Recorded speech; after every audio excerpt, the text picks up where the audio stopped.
Сен бүгіннен бастап бұл жерде жұмыс істемейсің. Али, маған мүмкіндік берші, мен бәрін түсіндірем. Ешқандай да мүмкіндік жоқ. Заттарыңды жина да тайып тұр. Бұл жерден енді сені көрмейтін болайын. Али, мен сіз баналь жасап бітірген жоқпын ғой. Бітірмей-ақ қой. Боссың. Түсінбедім, сонда қайдағы бір қыз үшін ба? Мәселе онда емес. Мәселе менің компаниямда. Мен бұл жерде сен сияқты 200 адамның болғанын қаламайым.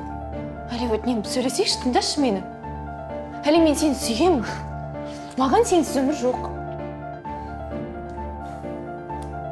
Қасына жинап алған, тіл өзім қыздарыңды да ала кет. Ұқтың ба? Болды. Боссың.